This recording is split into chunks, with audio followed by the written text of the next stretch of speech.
उज्ज्वल निकम यांना राष्ट्रपती कोट्यातून राज्यसभेवर पाठवण्यात आलेला आहे। उज्ज्वल निकम यांच्यासह आणखी 4 जणांच्या नावाची घोषणा करण्यात आली आहे। लोकसभेत भाजपच्या तिकिटावर उज्ज्वल निकम यांचा पराभव झाला होता, मात्र आता राष्ट्रपती कोट्यातून त्यांना खासदारकी देण्यात आलेली आहे।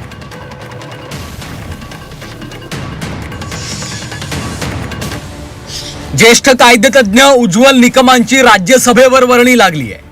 2024 लोकसभेत भाजपच्या तिकिटावर उज्ज्वल निकमांनी निवडणूक लढवली होती। दरम्यान या निवडणुकीत काँग्रेसच्या उमेदवार वर्षा गायकवाडांनी त्यांचा पराभव केला होता। मात्र यानंतरही उज्ज्वल निकम संसदेत पोहोचले।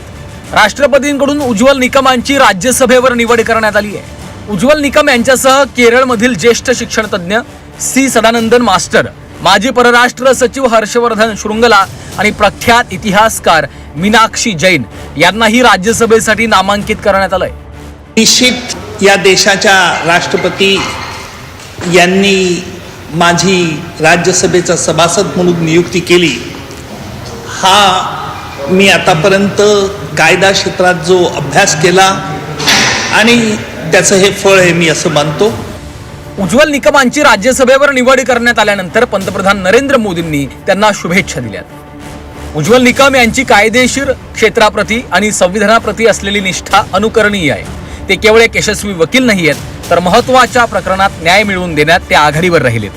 त्यांच्या संपूर्ण कायदेशीर कारकिर्दीत त्यांनी नेहमीच संवैधानिक मूल्य बळकट करण्यासाठी आणि सामान्य नागरिकांना सन्मानानं वागवलं जावं यासाठी काम केलंय।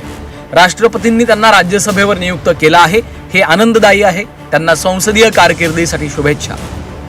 उज्ज्वल निकम यांचा कायद्यातला अभ्यास तसंच त्यांनी लढवलेले मोठे खटले पाहता त्यांना राज्यसभेवर पाठवण्याचा निर्णय घेण्यात आला आहे। उज्ज्वल निकम यांची विशेष सरकारी वकील अशी ओळख आहे। जळगावमध्ये जिल्हा अभियोक्ता म्हणून कारकिर्दीची सुरुवात झाली। प्रमुख खून आणि दहशतवादाच्या खटल्यांवर त्यांनी काम केलं। 1993च्या साखळी बॉम्बस्फोट खटल्यातील कामामुळे कारकिर्दीला कलाटणी मिळाली। गुलशन कुमार, प्रमोद महाजन हत्या प्रकरणाचं वकीलपत्र त्यांनी घेतलं। 26/11 मुंबई दहशतवादी हल्ला खटल्यात सरकारी वकील म्हणून भूमिका बजावली। दहशतवादी कसाबला फासावर लटकवण्यात त्यांची मोठी भूमिका राहिली आहे। कायदेशीर क्षेत्रातल्या योगदानाबद्दल 2016 मध्ये पद्मश्री पुरस्कार।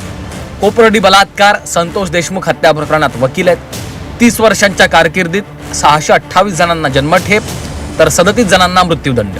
2024ला उत्तर मध्य मुंबईतनं भाजपकडनं लोकसभा लढवली। काँग्रेसच्या वर्षा गायकवाडांनी 16,514 मतांनी त्यांचा पराभव केला। राष्ट्रपती कोट्यातून राज्यसभा खासदार म्हणून त्यांची निवड झाली आहे। मी श्री उज्ज्वल निकम साहेब यांचं मनापासून अभिनंदन करतो।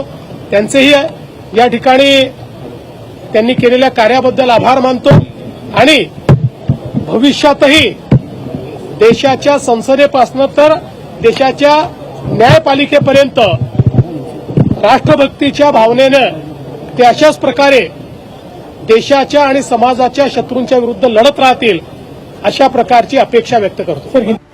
गुलशन कुमार हत्या प्रकरण, खैर लांजी हत्याकांड, अंजना गावित हत्याकांड, 1993 मुंबई बॉम्बस्फोट प्रकरण, पोलीस कर्मचारी सुनील मोरे बलात्कार प्रकरण, 26/11 मुंबई दहशतवादी हल्ला, शक्ती मिल बलात्कार प्रकरण यासारखे अनेक खटले उज्ज्वल निकम यांनी लढवले।